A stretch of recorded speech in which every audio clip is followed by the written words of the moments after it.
Ümumiyyətlə paylaşıram. Deməli, bugünkü əsas mövzumuz perkutan koronar müdaxilələr və hipertenziv vaskulyar xəstəliklərdir.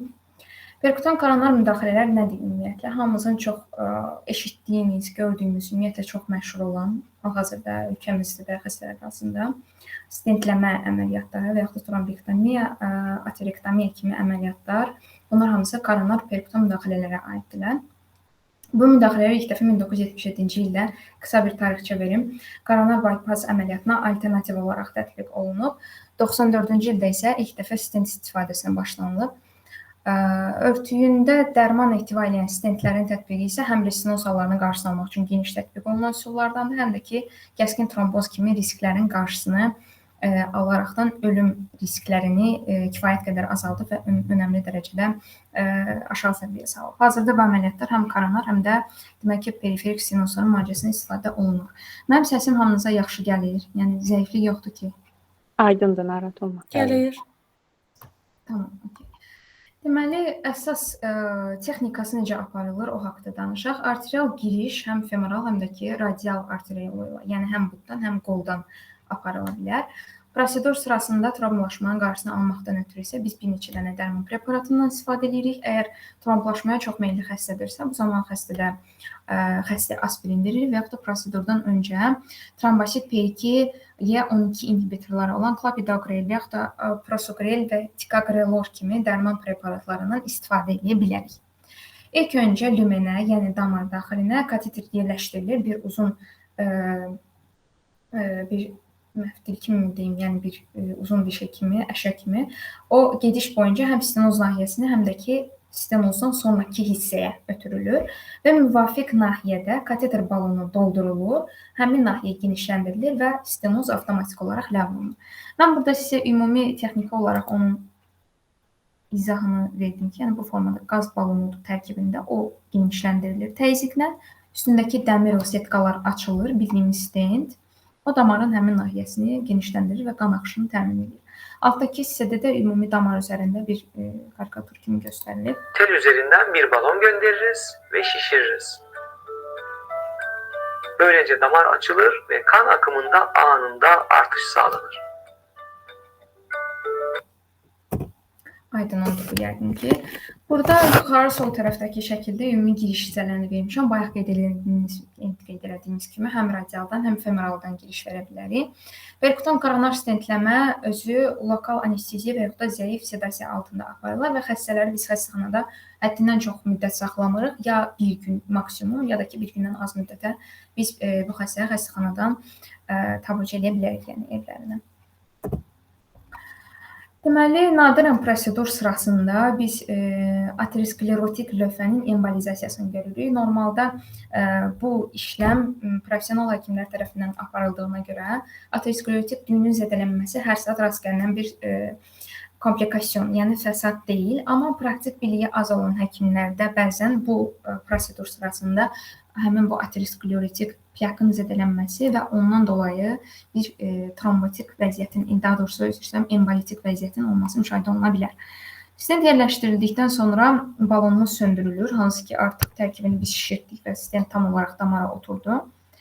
Və onu da qeyd edək ki, stent materialı yetəri qədər sərt olduğu üçün damarın elastikliyi onu o yana bu yana sürüşməsinin qarşısını alır. Yəni elə bir bizim son dönəmlərdə istifadə etdiyimiz stentlərdə təhlükə yoxdur ki, biz stenti yerləşdirək damara, o oradan o yana bu yana sürüşsün və yaxud da oradan düşsün. Təbii ki, damarın ölçüsünə uyğun hazırlanmayanda və yaxud da məsələn damar iridir, biz balacasını qoyuruqsa, onun da özünə müvafiq diametrləri var ki, bunu kardioloji bölümündə daha aktiv araşdırırlar. Damara uyğun biz bunu qoyuruq və yaxud da daha kiçik damara böyük qoyanda həm damarın zədələnməsinə gətirib çıxardarıq, həm də ki, ümumiyyətlə uyğunsuz və keyfiyyətsiz bir stentləmə əməliyyatı olar burada. Preparatla örtülü stentlər son zamanlarda ən çox istifadə olunanlardandır. Onlar restenoz hallarını təqribən 50%-ə qədər azaltdığı görülmüşdür. Ümumiyyətlə, stentlər ilk dəfə kəşf olunanda onlar sadəcə dəmir bir setka şəklindədirlər, yəni bu göstərdiyimiz şəkildəki variantda. Lakin sonraki dönəmlərdə artıq texnika inkişaf elədikcə biz həmin stentin qapağını, yəni örtüyü üzərinə əlavə olunduğu xüsusi dərman preparatları və onlar hamısı birlikdə yerləşdirilib damarın divarına həm müalicəvi, həm də funksional baxımından biz stenozun aktiv demək ki, bərpasını, yəni stenozun aradan qaldırılması, ləğv prosesini orada apara bilərik. Mən açıq mənim üçün biraz maraqlı idi ki, yəni bunun dərman ehtiva eləyəndən eləməyən arasında nə qədər böyük bir fərq var. Mənə elə gəlirdi ki, yəni müalicə baxımından keyfiyyəti eynidir. Nəticə etibarilə hamısı stenozun arasını qaldırır, amma aparılan araşdırmalar göstərir ki, tərkibində dərman ehtiva eləyənlər 50% daha yaxşı nəticə verirlər bizə. Deməli, bugün tətbiq edilən stentlərin 80-90%-i dərman ehtiva eləyir, çox məşhurlar bunlar. Birinci nəsil dərmanlar ilk zamanlarda hansı ki, dərmanlı stentlər istifadə olunub, sirolimuslar və paklitaksel kimi nəsildən olan birinci nəsil stentlər. Daha sonra isə ikinci nəsil stentlərə keçid eləmişik. Everolimus, Biolimus və Zotarolimus kimi stentlər tətbiq olunub. İkinci nəsil stentlər daha faydalıdırlar. Bunu açıq mən Harrisonda səbəbini tapmadım ki, nəyə görə ikinci nəsil stentlər daha çox istifadə edirlər. Ümumi araşdırdım, belə bir nəticə verdi ki, birinci nəsil stentlər ikinciyə nisbətdə çox daha qalın idi. İkinci nəsil stentlərdə nazikləşmə, yəni divarı artıq daha nazikdir, daha rahat oturur damar divarına. Birinci nəsil stentlər belə bir şeydir yazmışdı ki, damar divarına belə ki, absorpsiyası mı deyim, uyğunlaşması mı deyim, daha çətindir, komplikasiyalar daha çox görülür. İkinci nəsil stentlərdə belə bir problem yoxdur. Bir də ki, əsas birinci nəsil stentlər damar divarına daha zədələyici təsir edir, nəinki ikinci nəsil stentlər daha incədirlər və daha professional təsir effektinə malikdirlər. Başqa perkutan müdaxilələrimizdən biri aterektomiya və trombektomiya müdaxilələridir. Bu nədir? Adından da göründüyü kimi aterosklerotik nahiyədə aterosklerotik plakin ləğvi və yaxud da tromb varsa həmin nahiyədə hər hansı bir damarın içərisində trombun ləğvinə əsaslanan əsas müalicə üsullarıdır. Burada daha çox sərtləşmiş lövhələr, hansı ki damarlarda sklerotik düyünlər daha sərtdir, onu biz stentlə aça bilmirik. Açsaq damarın cırılmaq və yaxud da zədələnmə təhlükəsindən üz-üzəyiksə, o zaman daha çox aterektomiya və yaxud da trombektomiya kimi əsas müalicə üsulundan istifadə olunur. Böyük trombların müalicəsində də stentləmədən daha çox trombektomiyanın effekt verdiyi araşdırmalar nəticəsində məlum olur. Sizə qısa bir şeylə göstərim burada aterektomiya təxmini nə olan bir şeydir. Gördüğünüz sistemin adı aterektomi. Yani tıkalı ve kireçli damarların tıraşlanarak temizlenmesi. Burada təqribi damar daxilinin lori dillə desək, təraş olunması və yaxud da o cilalanıb üzərinin aterosklerotik düyündən təmizlənməsi prosesi göstərilir. Bu iki videonu da göstərmişəm.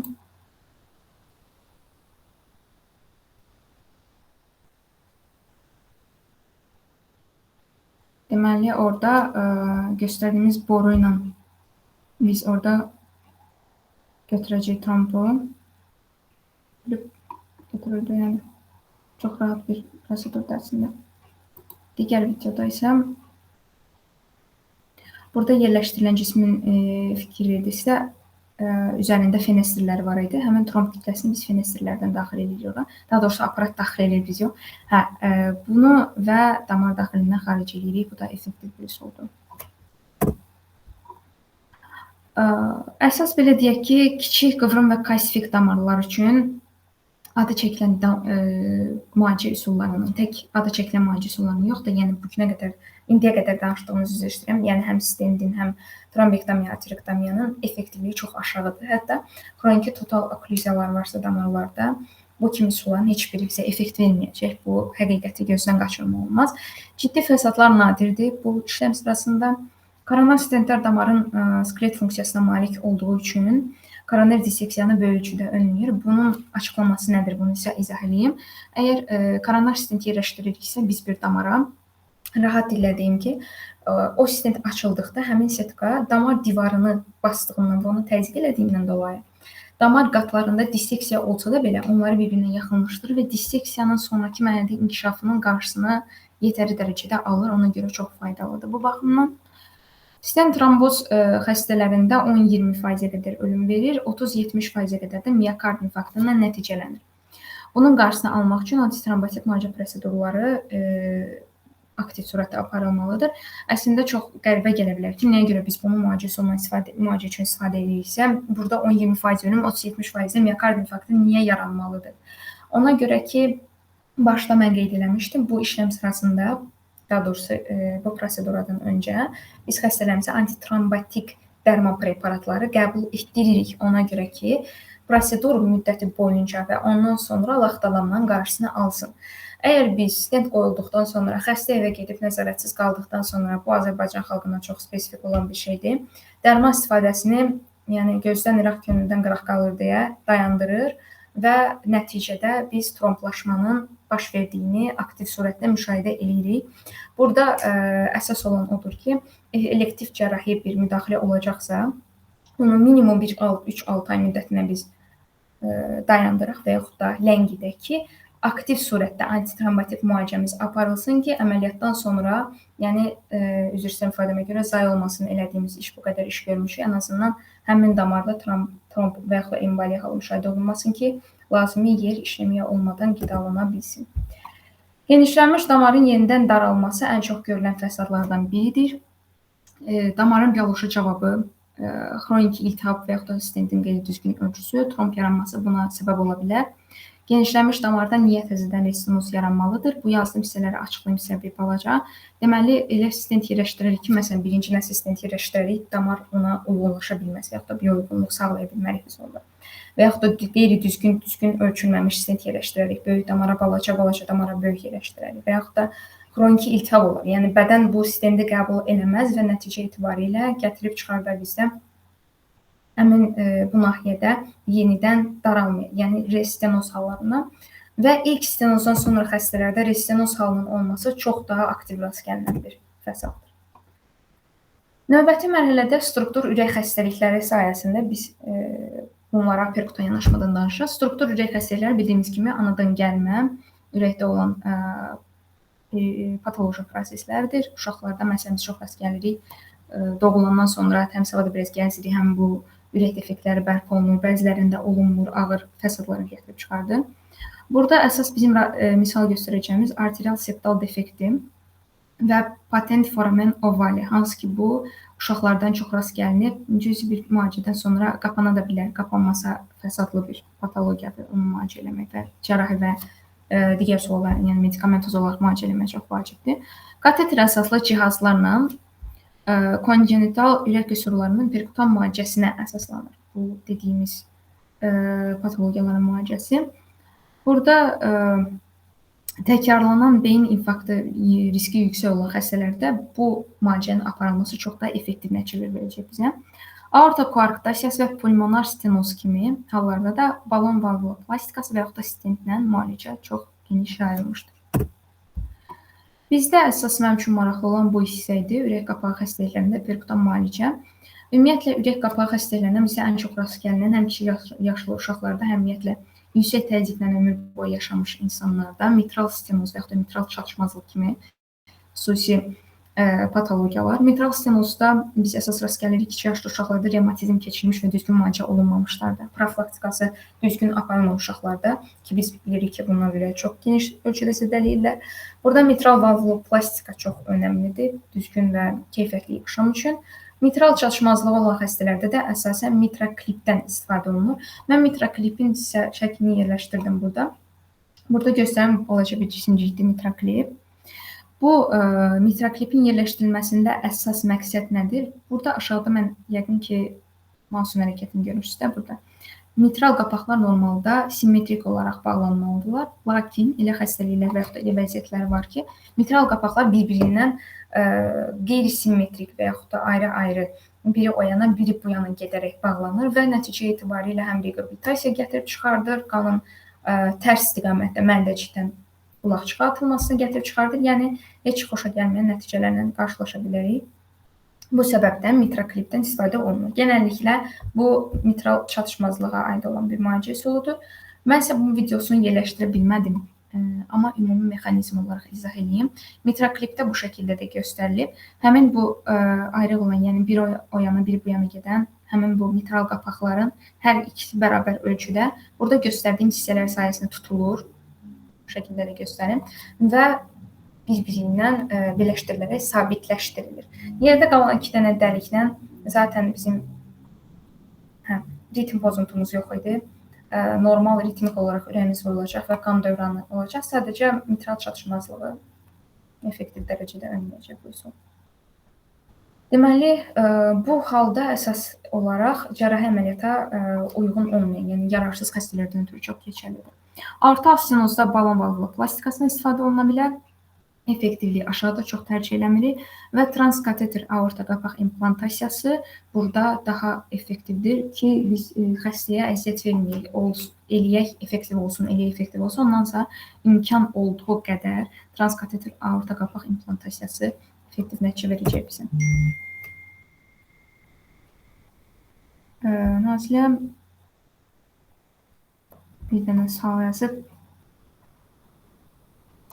Sual deyil o, boş ver. Ay Nazilə. Tamam, yaxşı. Deməli, bizdə növbəti müalicəsi TAVR transkateter aorta qapaq dəyişimidir. Burada onu mən şəklini qoydum sizin üçün. Burada göstərilən bizim yararsız qapağımızdır. Burada aşağıda göstərilmiş həmin bu biz hissəcə yerləşdiririk. O özü avtomatik olaraq qapanaraq aortal qapağın müvafiq funksiyasını yerinə yetirir. Edwards Spine və Coravalve firmalar, belə deyək ki, markalarının cihazları ən çox tətbiq olunandır və son zamanlarda bioprotez qapaqlarının istifadəsinə çox daha geniş yer verilir. Düzdür, istifadəsi çətindir, yəni onu biz toxuma uyğunluq kompleksinə uyğun olaraq biz baxmalıyıq ki, bu bədənə tam uyğundurmu, bədən ona antireaksiya verməzmi? Amma yenə də hər halda onun bədənə daha təbiiliyi uyğun olduğundan istifadəsi çox daha effektiv nəticə verəcək. Və yaxud da perkutan qapaq, iç qapaq və yaxud da valve-in-valve üsulu geniş tətbiq olunur son zamanlarda. Həm bu adı çəkilən bioprotezin elmi adı olaraq qeyd olunur. Dövran dəstək tədbirləri, bunu biz özümüz çəkmişdik əməliyyatda, əməliyyatxanada üzr istəyirəm, TCK-da bu aparatdan istifadə olunurdu. Bu aparatın adı ECMO aparatıdır, yəni ekstrakorporal membran oksigenasiyasıdır. Əslində çox ağır işləmə mexanizminə malikdir, amma çox yüksək effektivliyinə işləyir. Demək olar ki, bütün bədənin qan dövranını bu gördüyümüz aparat həyata keçirir. Burada həm qanın təmizlənməsi, qanın oksigenasiyası və bu kimi bütün prosedurlar gördüyünüz aparatın tərkibində deməli həyata keçirilə bilər. İntraaortik balon pompası, bundan da istifadə oluna bilər. Bu diastola zamanı şişir, sistola zamanı boşalır, qan axınının normal olmasını təmin eləyir, ürəyin yükünü müəyyən qədər azaldır. Bir də impella cihazı istifadə oluna bilər. Bu da yeni bir cihazdır. Sol mədəcikdən aortaya qoyulan, bilavasitə sol mədəciyin funksiyasını yerinə yetirən bir cihazdır. Bu aortadan qan pompalayan, yəni üzr istəyirəm, sol mədəcikdən aortaya qan pompalayan bir cihaz olaraq tanınır. Deməli, bizdə əsas problemlərdən biri dərin vena trombozudur. Dərin venalarda yaranmış tromboz çox aktiv bir sürətdə pulmonar emboliya gətirib çıxarda bilər ki, bunun da fəsadlaşması həqiqətən arzu olunmaz nəticələrə gətirib çıxarır, hətta xəstənin itirilməsinə qədər biz rast gələ bilərik bu halda. Bunun qarşısını almaq üçün ya aktiv surətdə antikoagulyant müalicə istifadə olunmalıdır bu xəstələrə, bunu hamımız bilirik, və yaxud da pulmonar emboliyanın təkrarlanması və yaxud da ümumiyyətlə baş verməsinin qarşısını almaq üçün aşağı vena cavaya filtr yerləşdirilə bilər ki, həmin trombon tutularaq emboliya verməsinin acərə qarşısı alınsın. Davamlı hipertenziya müalicəsi isə renal simpatik sinirlərin selektiv denervasiyası. Biz bilirik ki, arterial təzyiqin qalxması, növbəti mərhələdə mən ondan biraz geniş izah verəcəm. Arterial təzyiqin qalxması əsası ilə böreyə aid olan komplikasiyalardandır və orada renal arteriyaların denervasiyası və yaxud da oradakı təzyiqin radiofrekans enerjisi vasitəsində məsələn biz istifadə edə bilərik, təzyiqi aşağı salmaq, qan təzyiqini azaldaraq normal hipertenziyasız bir yaşam əldə edə bilərik. Hipertenziv xəstəliklərdir növbəti mərhələdə. Bura qədər kiminsə nəsə sualı varsa, buyursun. Bilirəmsə cavabını, bilmirəmsə birlikdə müzakirə edək. Nəzmin əlini qaldırıb istəyirsən de. Mən ekranı görmürəm oradan. Hə, buyurun, kiminsə nəsə sual varmı? Yoxdur deyəsən, okey. Mən yazmışdım. Bilmirəm, onun səsim gəlir, gəlmir. Hə, gəlir, buyurun. Fərzdən sonra məndə travma qalıb. Bu ECMO cihazında bizdə o vaxtda da sual yaranmışdı ki, bəs deyəndə ürək necə dayandırılır? Müəyyən müddət gördük ki, döyünür, sonra dayandı. Çox qəribə bir sualdır, amma. Başa düşdüm, hə. Bu əslində mənim özüm üçün də maraqlı olan bir məsələdir. Çünki cihazın tərkibini tam olaraq, yəni bilirəm ki, əsas məsələn oksigenasiya təmin eləyir və yaxud da qan dövranını ümumi reallaşdırır. Amma məncə orada ürəyi biz sinusdan dayandırırıq. Bu biraz əslində qeyri-real görünür, amma ağlıma başqa variant gəlmir. Yəni normalda o düyünü dayandırmasaq ürək dayanmaz məncə. Amma onu da necə elə və yaxud da sonradan necə bərpa olunur, o da mənim üçün sualdır məsələn. Məsələn, temperatur azaltmaq ola bilər. Ola bilər əslində. Sadəcə məsələn bizim girdiyimiz əməliyyatda orada o kiçicik bir arenada o temperaturu necə əldə ediblər və yaxud da o sinusu necə dayandırıblar. Mənim üçün maraqlıdır şəxsən. Kardioplegiya dediyinə görə. Yüzdəsini, hə, mən dedim. Həm də soyuq. Hə. Mən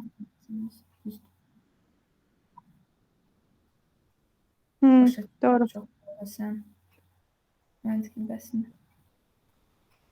Buz yox da dediyinə görə soyuq şey. Heç zat. Danış.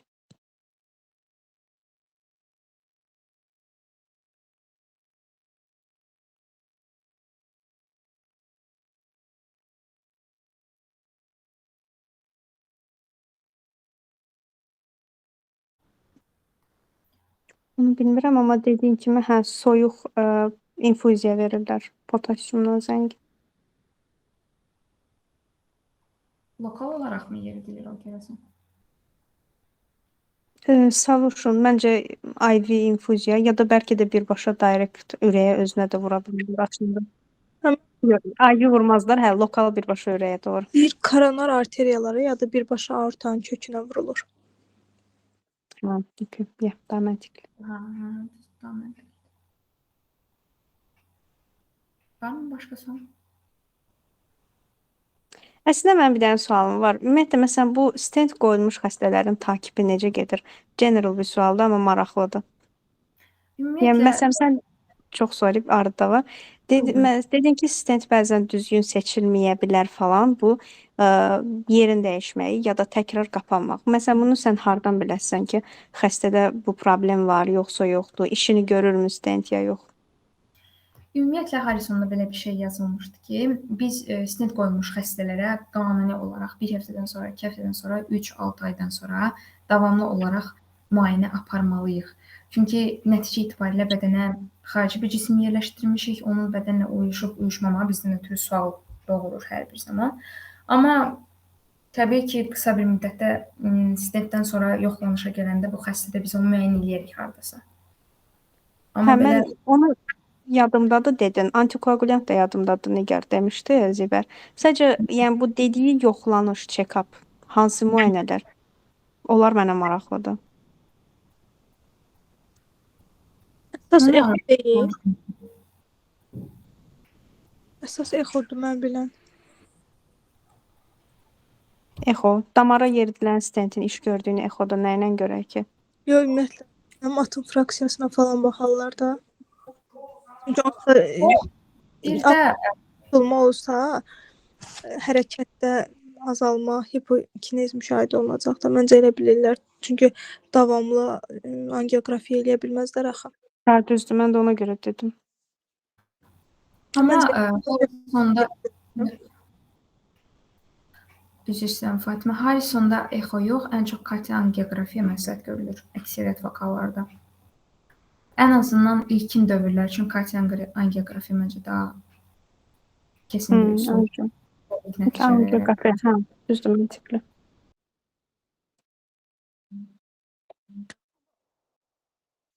Şey deyim, daha çox şaik olduğu üçün bilməm, ya 2 ildən bir ya da minimum 6 aydan bir desən eləmək olar da.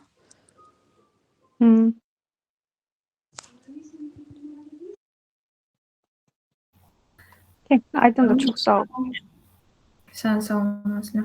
Buyur. Davam edək. Buyur. Tamam.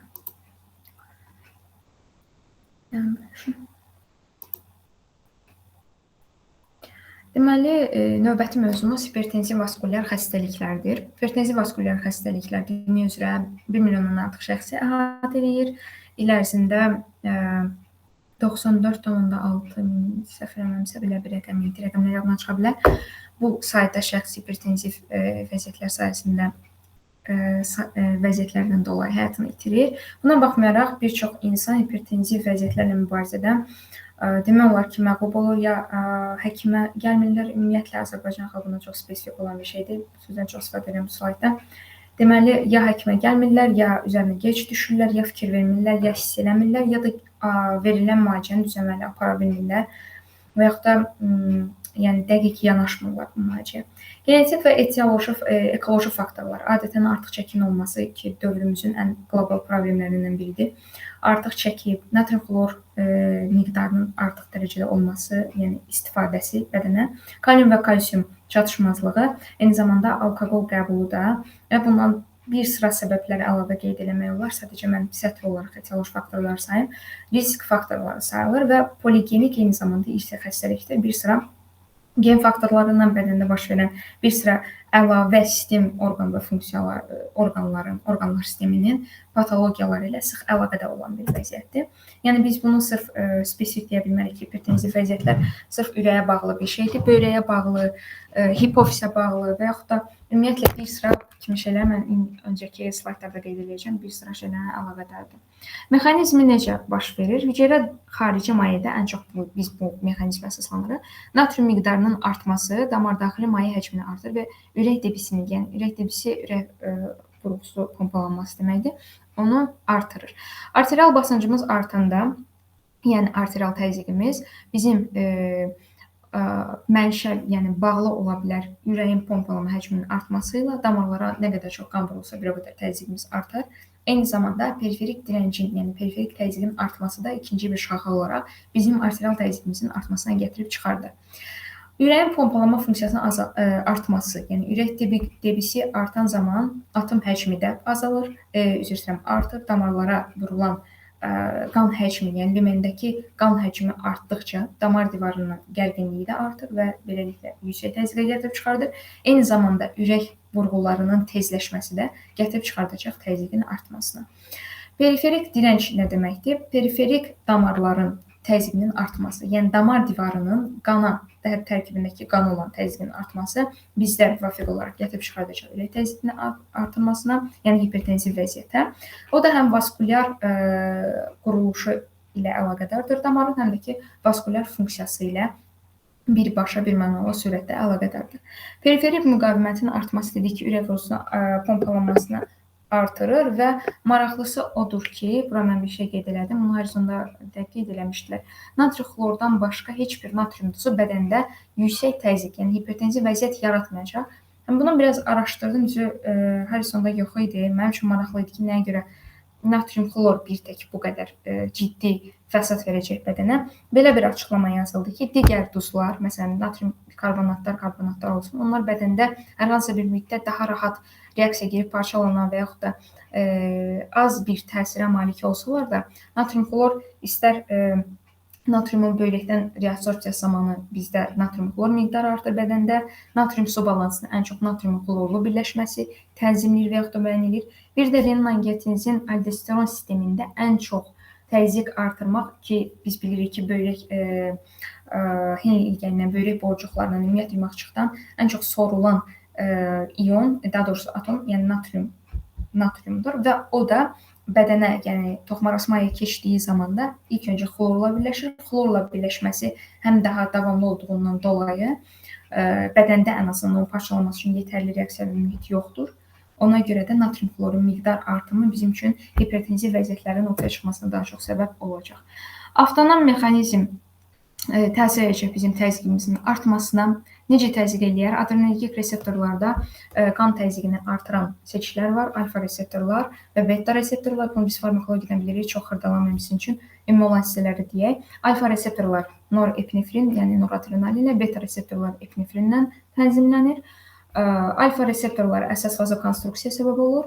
və böyrəklərdə natrium reabsorpsiyasını artırır. Beta reseptorlar isə ürək döyüntüsünü artıraraq bilavasitə ürək təzyiqini, daha doğrusu üzr istəyirəm, hipertenziya, yəni təzyiqin artmasına gətirib çıxardacaq. Eyni zamanda beta reseptorlar renin ifrazını da stimullaşdırdığına görə təzyiq artımı vəziyyəti müşahidə olunacaq.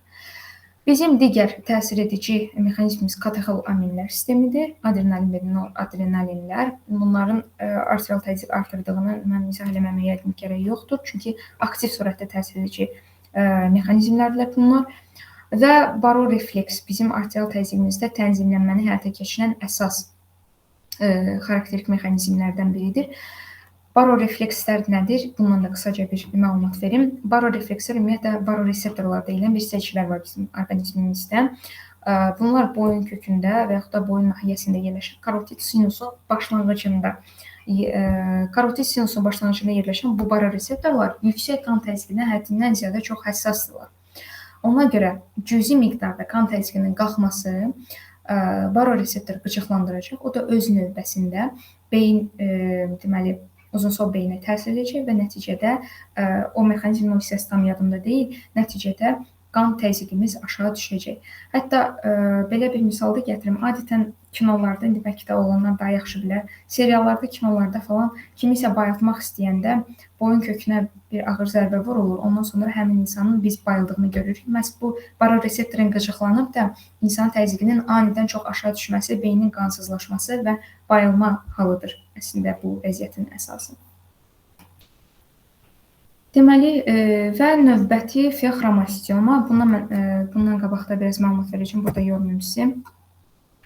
Deməli, renin, angiotenzin və aldosteron sistemi qan təzyiqini nizamlayan əsas quruluş mexanizmlərindən biridir. Harisonda bunu çox açıqlamasından yazmışdı. Mən sizə burada şəklini qoyub qısaca əsas yerlərini izah edeyim və ümumi sxemi izah edeyim sizə. Renin, angiotenzin, aldosteron sistemi necə işləyir? Biz bilirik ki, böyrəkdə, burada mən şəklini qoymuşam, bizim həm aferent, həm də eferent arteriolalarımız var. Aferent arteriola böyrəyə arterial qanı gətirən damardır. Bunu izah eləməyim, gərək yoxdur. Burada böyrəyə girən və çıxan arteriya arası nahiyə yerləşir bizim distal tubulumuzun membranlı bitişik vəziyyətdə. Yəni bu hissədə kontakt var. Burada bizim yuxtaglomerulyar aparatımız formalaşır. Yuxtaglomerulyar hüceyrələr isə aferent arteriolanın həmin bu distal tubulla deməli təmas edən nahiyəsini əhatə edən hüceyrələrə deyilir. Həmin bu yuxtaglomerulyar hüceyrələr və distal tubulun həmin bu yuxtaglomerulyar aparata baxan makula densa hüceyrələri çox həssasdırlar təzyiqə. Təzyiqin anidən artışı zamanı və təzyiqin anidən aşağı düşməsi zamanı və yaxud da aşağı təzyiq zamanı həmin bu adı çəkilən hüceyrələrimiz qıcıqlanır. Bu hüceyrələrimiz qıcıqlananda deməli o tətikləyir böyrəkdə ifraz olunan angiotenzinogen adlanan bir zülalımız var. Həmin zülalın angiotenzin 1 adlı zülala keçməyini. Yəni burada sxemdə göstərilir. Renin vasitəsilə angiotenzin 1 zülala əmələ gəlir. Bu arada o birisi hissələrə keçməmişdən öncə bunu da qeyd edeyim ki, əsas renin bu adı çəkilən hüceyrələrdə və beta blokator olan hissələrdə olur. Sırf təzyiqin aşağı düşməyinə həssas olan fermentdir, belə deyək ki. Angiotenzin 1 ifrazı, yəni əmələ gəlməsi, hazırlandıqdan sonra angiotenzin 1 ağciyərdə yerləşən açilkinaza 2 və yaxud da bizim biokimiyada keçdiyimiz vaxtlarda buna karboksipeptidaza zülalı deyilirdi. Karboksipeptidaza sayəsində angiotenzin 2 fermentini yaradır. Karboksipeptidaza öz növbəsində bradikininin növbəti məhsullarını da yarada bilər. Bu təzyiqin azaldılması yönündə olan mexanizmlər, ona görə bura girmirəm hələ deyil. Angiotenzinogen 2 əmələ gəldikdən sonra onun bədəndə təsir etdiyi 2 əsas reseptor var. Deməli, AT1 reseptoru və AT2 reseptoru. Angiotenzin 1 və angiotenzin 2 reseptoru olaraq bilinir bunlar. Siz deyirsiniz ki, bu angiotenzin 1 ilə bunun nə əlaqəsi var? Bu qısaltma olaraq ANG olaraq yazılır. Bu fermentdir. Bunlar isə reseptorlardılar. Angiotenzin 1 reseptorundan, angiotenzin 2 reseptorundan təsir etməsində müəyyən qədər fərqlər var. Mən bunu araşdırdım biraz. Yazılmışdı ki, internetdə əsas angiotenzin 1 reseptoru vazokonstruksiyadan məhsuldur. Yəni əsas o işə xidmət edir. Hipertenziya yaradır, hüceyrə böyüməsini aktiv surətdə tətikləyir. Eyni zamanda oksidativ stresi səbəb olur və iltihabi prosesləri tətikləyici funksiyası var. Əsasıyla angiotenzin 2 reseptoru ilə antagonist bir funksiya sərgiləyir, göstərilirsə, angiotenzin 2 reseptoru isə əksinə olaraq vasodilatasiyanı, yəni damarların genişlənməsinə gətirib çıxardır. Eyni zamanda hüceyrə ölümünü tetikləyir, vaskulyar yenidən damar qurulmasını və remodelingi tetikləyə bilər. Bu da eyni zamanda angiotenzin 1 reseptoruna əks funksiya göstərəcək və sərgiləyəcək. Mənə biraz qəribə gəldi açıqcası. Bilmirəm buna nə qədər əhəmiyyətli bir səbəb oldu bu ya yox. Mənim üçün maraqlı idi ki, nəyə görə bir ferment, yəni angiotenzin 2 eyni zamanda həm 1-i, həm 2 reseptoru qıcıqlandırarsa, bunun arasında balans necə olur? Bədəndə gedən ümumi proseslərə əsasən əgər təzyiq yuxarısı da angiotenzin 2 yönümlü qıcıqlanma olacaq, təzyiq aşağıdırsa 1 yönümlü qıcıqlanma olacaq. Belə bir izah verilmişdi. Ümid edirəm, yəni düzdür. Mən bunu məntiqi saydım deyə sizə deyirəm bunu. Bölüşdüm sizlərlə. Angiotenzin 1 reseptoru isə öz növbəsində aldosteron ifrazını tetikləyəcəkdir ki, aldosteron özü də bildiyimiz kimi böyrək yumaqçığında, böyrək kanalcıqlarının ətrafında yerləşir. Natriumun geriyə sorulmasını, yəni bədənə qaytarılması funksiyasını yerinə yetirən əsas mexanizm hissələrindən biridir. Damar endoteli təzyiqimizi qaldırar. Divar sərtliyi təzyiq qalxmasına mütləq surətdə təsir edir. Divar nə qədər rigiddirsə, nə qədər sərtdirsə, bir o qədər deməli damar daxilindəki qanı da çox təzyiq eləyəcək, eyni zamanda təzyiq artıracaq. Divarın remodelingi, damar divarının remodelingi yeni hüceyrələrin əmələ gəlməsi və damar divarının müəyyən dərəcədə deformasiya uğraması və daralmasını da gətirib çıxardar ki, bu səbəb olacaq hipertenziyaya. Aerobik məşqlərdən sonra su itkisi, dehidratasiya gətirib çıxardar hipertenziv vəziyyətlərə, hipotenziv vəziyyətlərə. Bunu ümumiyyətlə qan təzyiqinə təsirləri olaraq qeyd etmişəm mən burada, amma hipotenziyaya səbəb olan hissələr də var. Çəki itkisi müəyyən qədər hipotenziyaya gətirib çıxarda bilər və antihipertenziv dərmanların istifadəsi də əks təsir verə bilər bizə.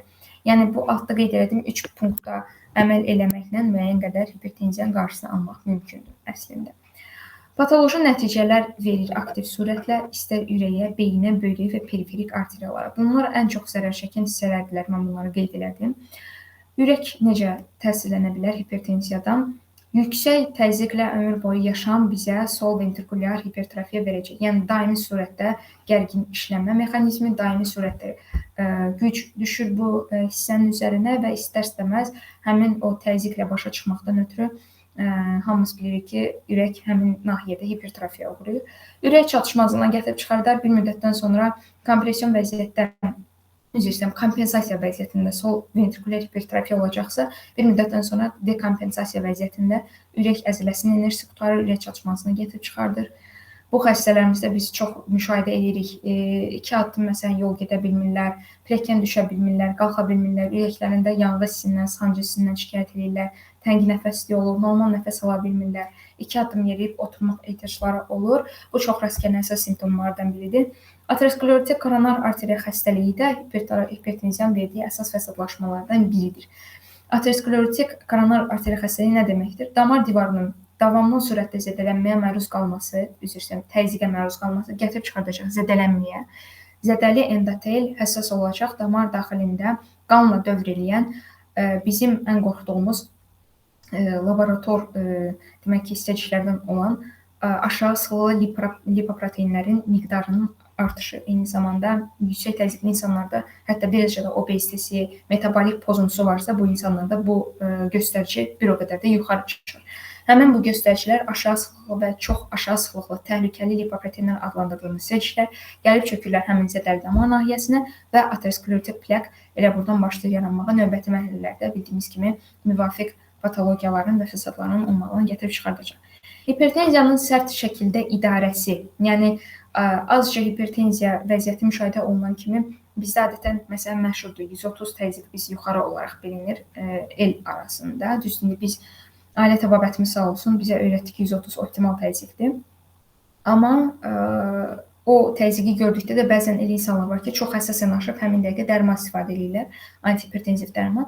Bu formada sərt şəkildə idarə ürəyin hipertrofiyasının qarşısını tamamilə ala bilər və çox müsbət nəticələr verə bilər xəstələrimiz üçün. Müvafiq hipertrofiyada, yəni sol ventrikulyar hipertrofiyada ani ölüm, beyin qan dövranının kəskin şəkildə pozulması halları çox rast gəlinir, əsasıyla yaşlı insanlarda, uzun müddətli bu vəziyyətdə yaşayan insanlarımız. Beyində əsas istəyirəm. Dediyim fikri başa düşmədim. 130 dərəcədə sərt şəkildə idarə edilməsi. Bu fikri başa düşmədim. Bir də izah edeyim, okey. Deməli, normalda mənim özümdə hər nə qədər artıq, yəni bu ilə qədər etiraf edilmiş 4 ildir TB Universitetində oxuyuram. Mənim üçün həmişədən 130 dərəcə yuxarı olaraq bir dərəcə kimi bilinir. Məsələn, ətrafımda da insanlar var, biz 130 dərəcə olanda həmin dəqiqə ona dərman tövsiyə edirik, dərman istifadəsini israr edirik. Amma mən bu ildən, yəni hər nə qədər şikayət eləsək də, ailə təbabətində sonra bildim ki, əslində optimal dərəcə imiş. Yəni çox böyük bir narahatlığa gərək yoxdur.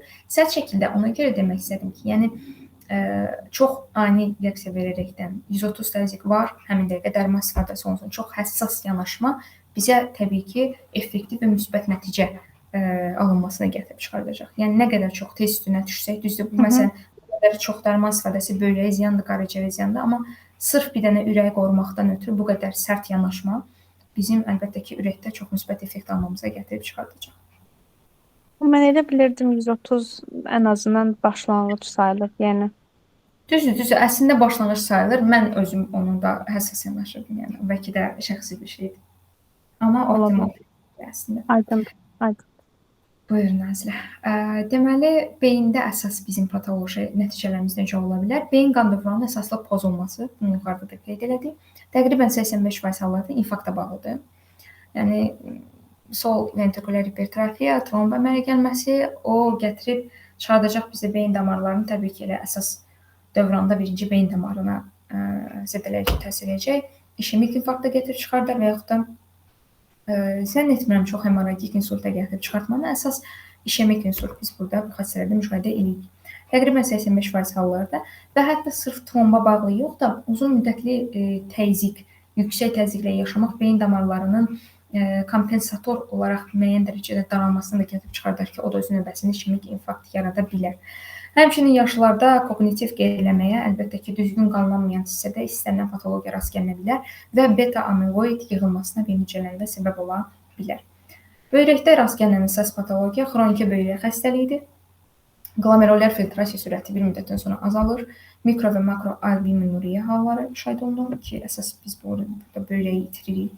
Və periferik arteriyalarda da əsas problem nədir? Periferik arteriya xəstəliyi, obliterə edici trombangeit, keçənki bizim seçim dərsimizdən bunu bilirdik.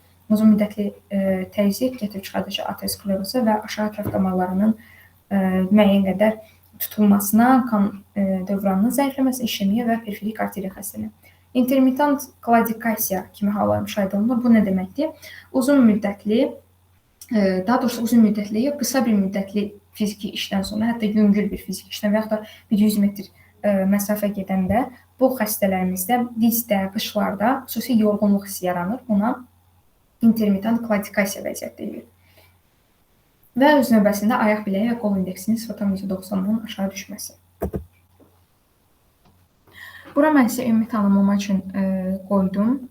Normaldır bizim üçün 120 sistolik təzyiqin aşağı olması, 80-dən də diastolik təzyiqin aşağı olması. Burada əslində yüksək olaraq verilir. Bu, məni çaşdıran məqam idi. Məsələn, Nazilərin sözünə qüvvət, bayaqlarım bunu biz biraz müzakirə elədik. Biz əslində 90 və 130-u optimal təzyiq olaraq götürürük. Bizim kitabımız keçən Amerikadan yazılmışdı. Bu Türkiyənin ədəbiyyatıdır. Mən bilmirəm indi hansını əsaslı götürək, necə məsləhət bilirsinizsə.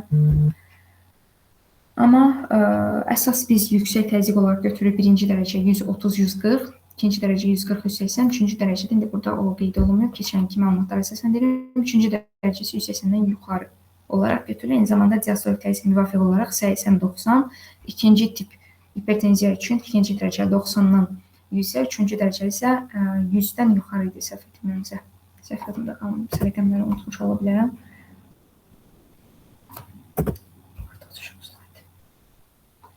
Deməli, hipertenziyada əsas iki növ hipertenziya bizə rast gəlinir. Primer və sekundar hipertenziya. Primer hipertenziya əsas olaraq göstərilir xəstənin patoloji bir damar quruluşu olsun və yaxud da yəni hər hansı bir orqanın funksiyasının pozulmasından qaynaqlanan yox da sırf doğulandan məsələn ürək qüsurundan doğulub və yaxud da doğulandan damar patologiyasında olub, sırf orqanik dəyişikliklər demək olar ki, əksəriyyəti primer hipertenziya yaradır. Sekundar hipertenziyada başqa bir orqan sisteminin problemi gətirib çıxardır hipertenziya. Məsələn, AKTH sintezinin artması, febromasiyoma kimi hallar və yaxud da tirotoksikoz olması və ya metabolik pozuntular və yaxud da artıq çəki, mən burada bunu qeyd eləmişəm. Böyrək xəstəlikləri əsası ilə gətirib çıxardır sekundar hipertenziya vəziyyətlərinə. Burada xırdalayaq əsas artıq çəkini və metabolik pozuntulara. Boy çəki indeksini keçən də bilirdik, bunun sizi çox yormayın. Boy çəki indeksinin 30-dan artıq olması artıq çəkillikdir. Bu xüsusi olaraq hipertenziya riskini artırır. Xüsusilə də abdominal obezitələr. Bu mənim üçün maraqlı oldu, araşdıra bilmədim. Niyə görə sırf torakal yox da abdominal obezitələr xüsusi olaraq hipertenziya riskini artıracaq. Mən belə düşünürəm ki, abdominal obezitə qarındaxili təzyiqi artırar. O da məhz ağciyəri, ürəyi müəyyən qədər təzyiqə məruz qoyduğundan dolayı hipertenziya vəziyyətlərinin yaranmasına gətirib çıxardır. Amma bunu biz iddia eləyərsiniz, torakal tərəfdən də əsaslandıra bilərik. Ona görə mən imkanım olan vaxtda bunu bir daha dərin araşdırmaq istəyirəm. Bunun fikriniz varsa əlbəttə ki, buyurun. Hiperinsulinemiya metabolik sindrom adı ilə tanınır. Kilo itirilməsi vəziyyəti yaxşılaşdıra bilər. Hiperinsulinemiya qanda insulin artması, toxumaların bir o qədər çox qlukoza yeridilməsidir. O da öz növbəsində bir o qədər çox piylənməyə gətirib çıxardacaq. Burada artan kalp debisi, yəni ürək pompalanması səbəbi ola bilər. Aortal yetməzlik, tirotoksikoz, əlavə patologiyalar, yəni ürəkdən qıraq patologiyalar olaraq da qeyd olunur. Qızdırmanın olması, hiperkinetik ürək sindromları, arteriovenöz fistullar, patent ductus arteriosus kimi hallar məhz ürəkdə pompalanma miqdarını artıracaq. Bu cədvələ istəsəz baxarsınız, bunu ümumi tanımlama məqsədində yerləşdirdim məlumat üçün. Böyrək xəstəlikləri bilavasitə təsir edici hipertenziyanın yaranmasına, sekundar hipertenziyanın ən yaygın səbəblərindən biridir. Böyrək mənim ümumiyyətlə bu qədər mən keçmişi ən çox qorxduğum və bir o qədər çox nazlı bir orqandır. Yəni bir kərə hər hansı bir zədələnməsinin olmağı bütün bədəni belə deyək ki, zədəliyə və çıxılmaz bir vəziyyətə sala bilər. Xüsusilə böyrək çatışmazlığı da müşahidə olunan vəziyyətlərdə hipertenziya vəziyyətlər. Renovaskulyar hipertenziya renal arteriyanın daralmasına əlaqəli olub müalicə oluna bilən bir vəziyyətdir. Qarşıdıra bilərsiniz ki, böyrək xəstəliyi ilə renovaskulyarın fərqi nədir? Böyrək xəstəliyi ümumiyyətlə glomerul problemləridir. Eyni zamanda böyrəkdə məsələn hidronefrozdur. Hər hansı bir daş səcəyi qalıb, orada biz böyrək süzülmə aparmır, böyrək şişib və yaxud da böyrək büzüşüb. Bu ümumi böyrək xəstəliklərdir. Renovaskulyar hipertenziya sırf renal arteriyanın, yəni arterial arteriyanın böyrəyə daxil olmasında və yaxud da qan gətirməsində olan problemlərlə bağlıdır. Afferent arteriolada olan problem istənilən bir halda qıcıqlandırıcı yuxtaglomerulyar bayaq izah elədiyim aparatı.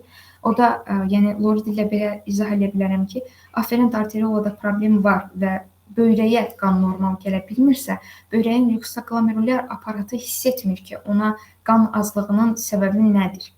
Bilavasitə ilk müalicə üsulu kimi öz yanından qan miqdarını və təzyiqi bədəndəki su miqdarını artırmaqda görür çarəni. Yəni mən burada qınamıram oradakı renini, belə deyim.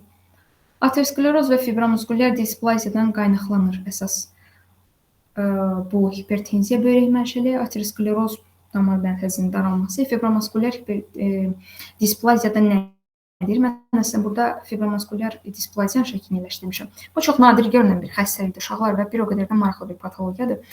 Damarın, xüsusilə də arterial damarların, deyə bilərik ki, müvafiq nahiyədəki əsaslı o orqanların arterial damarının divarındakı endotel hüceyrələrinin qeyri-müəyyən və qeyri-standart bir şəkildə artmasıdır bu xəstəliyin əsası. Ən çox olur, deməli, karotid arteriyalarda, yuxarı arteriyalarında, koronar arteriyalarda və böyrək arteriyalarında fikir verdiksə ən əsaslı orqanların zədələnməsinə və qanlanmasındakı problemə gətirib çıxardır bu fibromuskulyar displaziya vəziyyəti. Görüntülənmək üçün əsas bizim Doppler ultrasəs müayinəmiz istifadə olunur, əsas işə yarayır. Qatı angioqrafiyanı ziyanı olmadığı dərəcədə, yəni hər biz müayinəyə gələn xəstəyə qatı angioqrafiya edə bilmərik, istər şüaciyyətdən, istər böyrəyi zaten problemi olan xəstə o angiografiyadakı kontrast maddənin düzəlməli üstə bilməyəcək. Yəni amma müəyyən müddətdən istifadə etmək olar, müsbət və effektiv görüntülənmə verir bizə. Renal qan axışı testlərindən də aparıla bilər. Müalicə üçün isə əsas stent yerləşdirmə və perkutan renal angioplastika sırf böyrəyi qorumaqdan ötürü əsas aparıla bilən mühafizəkar müalicə üsullarından biridir. Primer audistolinizm. Burada əsas mexanizm nədir? Audistolinizm biraz şəkil bulanlıq düşüb sürə hesab edin. Böydən də yaxşı olmadı bu. Primer audistolinizm nədir? Sırf böyrəyin özünə bağlı, yəni heç bir sistemlə əlaqəsi olmadan renin-angiotenzin sistemi ilə əlaqəsiz bir vəziyyətdə aldosteron sintezinin artmasıdır. Bu əsas səbəbi aldosteron ifraz edən böyrəyin qabıq hissəsinin, böyrək üstü vəzini biz bilirdik ki, karotisi var və medullası var. Karotisdəki həmin o mineral kortikoid ifraz edən sistemin adenoması və yaxud da şişləri zamanı biz primer aldosteronizm görə bilərik. Bu xəstələrdə əsasən natrium çox tutulub, kalium çox itirildiyindən dolayı hipokalemiya, əzələ zəifliyi ola bilirik ki, və poliuriya, polidipsiya kimi hallar müşahidə oluna bilər. Belə bir sual yarana bilər ki, sizdə nəyə görə təzyiq qalxır, amma poliuriya olur. Bir o qədər çox bədənə natrium qazanılıb, su miqdarı artdıqca böyrək özü bu suyu orqanizmdən aktiv surətdə xaric etməyə çalışır. Ona görə poliuriya və polidipsiya halları müşahidə olunmağı çox normaldır, düşünürəm ki. Diaqnoz təsdiqi üçün əsas katedən istifadə olunur. Müalicəsində də adrenalektomiya, böyrək üstü vəzinin götürülməsi və ya bilateral hiperplaziya varsa, hər iki böyrək üstü vəzi götürə bilmərik, xüsusilə də inkişaf edən bir orqanizmdirsə, çox arzu olunmaz nəticələrə gətirib çıxardacaq. Heç bir kəsi biz bu formada zədələyə bilmərik, hər iki böyrək üstü vəzini götürək. Ona görə ən optimal və effektiv müalicə üsulu aldosteron antagonistlərindən daimi istifadənin olmasıdır.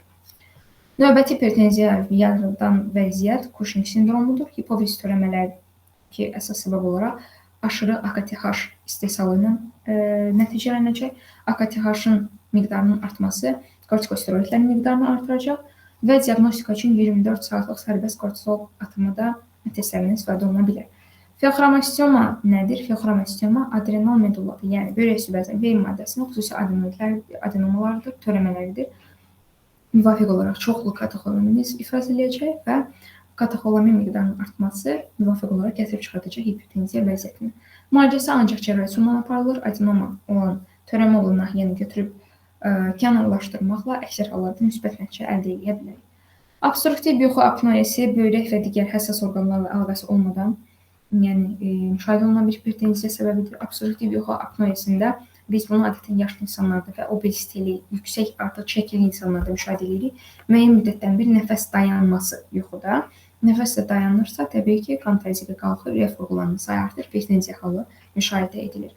Aortanın koarktasiyası aortanın müvafiq nahiyəsinin daralmasıdır. O da əlbəttə ki, təzyiqi artıracaq, çünki ümumiyyətlə sistemdə qan miqdarı azalıb, koarktasiyadan yaxşı və effektiv surətdə qan axışı yoxdur. Bədəndə hipovolemiya müşahidə olunur, böyrək qıcıqlanır və ümumi qan miqdarını artırmaqla hipertenziya səbəb ola bilər. Bir mexanizm olar. Endokrin xəstəliklər uterotoksikozdur,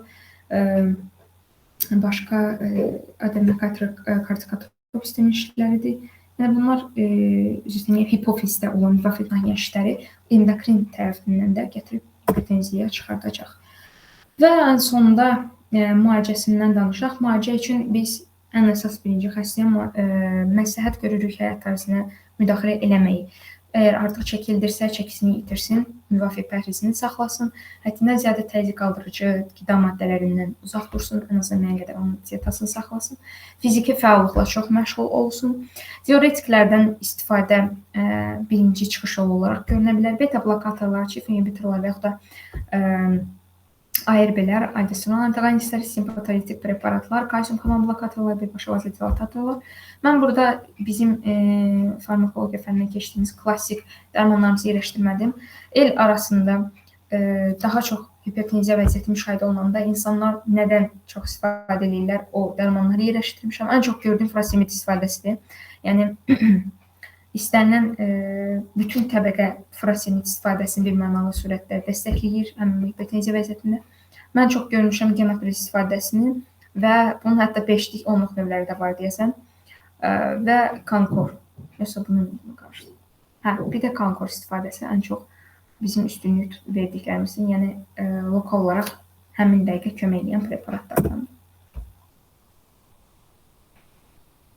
Burada isə ümumi mən yerləşdirdim Harrisondan dərman cədvəlini istəyən, burada ola bilər biraz bulanıq düşmə üzrlü sayın çox böyükdür şəkil olaraq. Mən buraya yerləşdiriləndə keyfiyyəti itə bilər.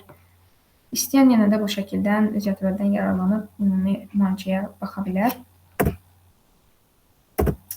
Lazım slaydlar çox üzrlüsə. Axırıncı slaydda təşəkkür edirəm. Mən bilməm hara getdi. Diqqətinizə görə təşəkkür edirəm. Çox sağ ol Zirvə. Demişdim.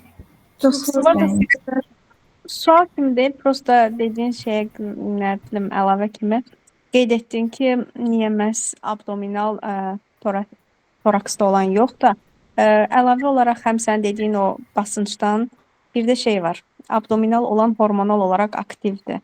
Buna görə hipertenziya səbəb ola bilər. Amma toraksdakı pi hüceyrələr əgər toplansa, onlar o qədər aktiv deyirlər. Yəni klassik. Ola bilər, hə, daha məntiqli izahlı istəyirsən Nasilə. Bunu araşdırmamışdım, açıq vaxtım çatmadı bunu çox araşdırmağa. Amma ola bilər. Axşamınız xeyir. Gözəl təqdimat üçün çox təşəkkür edirəm. Çox faydalı oldu həqiqətən. Mən bu barədə biraz araşdırmışdım. Bir də qastroda müəllim də danışmışdı. Deməli, abdominal piyələnmə olan vaxtı insulin direnci, yəni insulin rezistentlik artır. Burada qüsurlu bir dövran yaranır. Hüceyrələr insulini qəbul edə bilmir, amma əslində orqanizmin insulin kifayət qədərdir. Və bunu başa düşmür deyə daha çox insulin ifraz olunmağa başlayır pankreasdan. Hiperinsulinemiya olduqdan sonra isə normalda məsələn insulin qan damarlarını genişləndirərək təzyiqi normal tənzimləyə bilər. Amma hiperinsulinemiya olanda simpatik sinir sistemi aktivləşir və norepinefrin ifraz olunmağa başlayır, damarlar daralır, hipertenziya baş verir. Belə bir proses olur. Çox düzgün vurğuladın, Gülgün, çox sağ ol izaha görə. Bir də mən sən sözünə qüvvət demək istəyərdim ki, bəlkə də ikinci tip şəkər diabetin başlanğıcı da əslində məncə o hiperinsulinemiya, insulinin glukozan ötürülməsinin bu məlumatın ötürülməsi problemi ilə bağlı olduğundan dolayı həm metabolik sindrom ilə ona görə də şəkər diabeti metabolik sindromlara aid edilir. Hamısı bir-birinə əlaqəli proseslər düşünürəm. Bəli, tamamilə belədir. Xüsusilə qadın xəstələrdə də biz bunu daha çox görə bilərik. Müalicə daha yaxşı bilər. Polikistoza olan qadınlarda yumurtaqlıqdakı hüceyrələr də əlavə androgen ifraz edirlər. Məsələn, bu da hiperinsulinemiya yaradır, abdominal piyələnmə olur, eyni proseslə davam etməyə başlayır. Tamamilə belədir. Metabolik sindrom olanda birinci insulinə rezistentlik yaranır, daha sonra ikinci tip şəkərli diabet olur. Bir müddətdən sonra artıq o əlavə ifraz olunan insulin də ifraz olunmamağa başlayır. Kompensator mərhələ dayanır.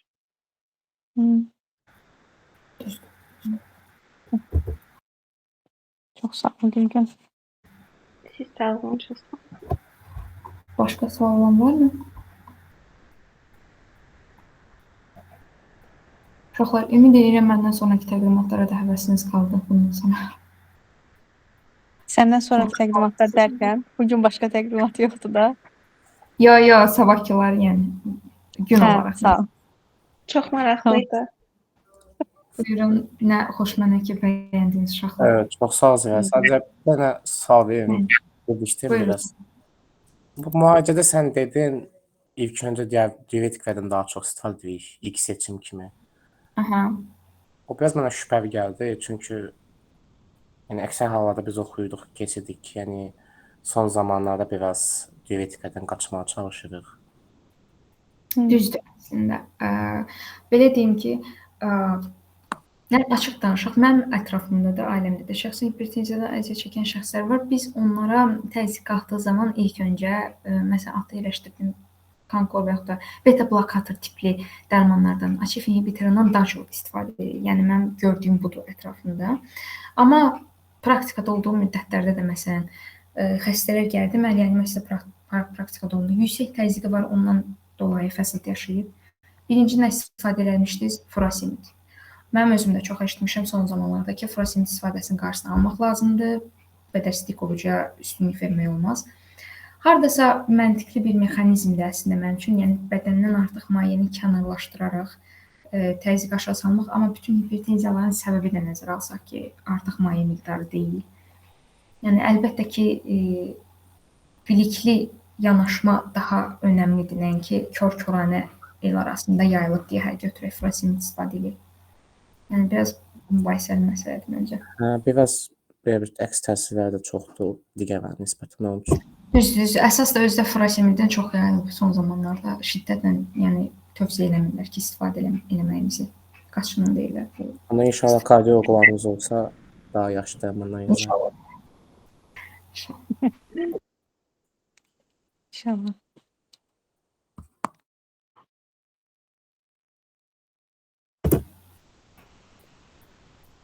Başqa sual?